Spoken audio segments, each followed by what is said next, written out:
আপনি অবগত আছেন আজ রাজধানীতে ঝটিকা মিছিল করেছে আওয়ামী লীগ। কি বার্তা দিতে চাইছে তারা কি আবারও সক্রিয় হবার চেষ্টা করছে? তারা তাদের মতো করে হয়তো ঝটিকা মিছিল বা অন্য কিছু করতে পারে, তো এইগুলো কোনো মানুষের কাছে গুরুত্ব নাই, এমনকি তাদের কাছে খুব গুরুত্বপূর্ণ এটা মনে হয় না। তবে সরকারকে সতর্ক হতে হবে এই প্রশ্নে, আইন শৃঙ্খলা প্রশ্নে, স্থিতিশীলতার প্রশ্নে, মানুষের জানমালের প্রশ্নে সরকারকে সতর্ক শুধু না, কঠোর হতে হবে আমার বিবেচনায়। একটা খুনি রাস্তায় নেমে যাবে, যেটা উনি বললেন, আমার মনে হয় এই কথাটা খুবই গুরুত্বপূর্ণ।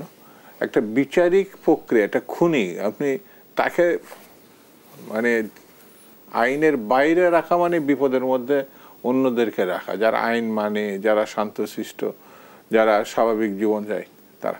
তো এই ঝটিকা মিছিলই প্রমাণ করছে যে সরকারের যে সতর্কতাটা থাকার দরকার ছিল। স্বরাষ্ট্রমন্ত্রী 5 বছর ক্ষমতায় থাকতে চাচ্ছে।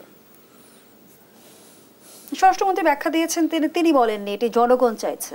না, তো এই 5 বছর থাকার আগে তো সেই নেই হয়ে যাবে, কারণ এই খুনিগুলো তো চারিধারে ঘুরে বেড়াচ্ছে। খুনির ব্যাপারে তার কোনো ভূমিকা নেই। আজ মিছিল যদি হয়েও থাকে, আমি জানি না, মিছিল যদি হয়েও থাকে তাহলে ইতিমধ্যে 24 ঘন্টা বা 12 ঘন্টার মধ্যে কি কি পদক্ষেপ তিনি নিয়েছেন। তো আওয়ামী লীগ রাজনৈতিক দল হিসাবে সম্পূর্ণভাবে তার বৈধতা হারিয়েছে। সে একেবারে হিটলারের কাছাকাছি।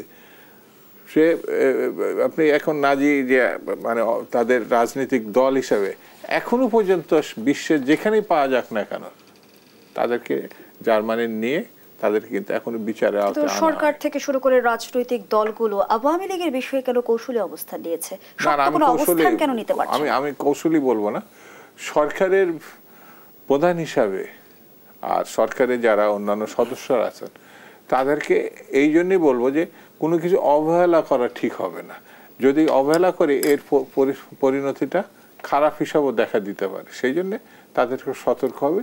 সকল রাজনৈতিক দল তাদের সমর্থন হওয়ার কারণে এবং সকল শ্রেণী পেশার মানুষ তাদের সমর্থন হওয়ার পরে, অর্থাৎ পুরো দেশবাসী তাদের সমর্থন দিয়েছে।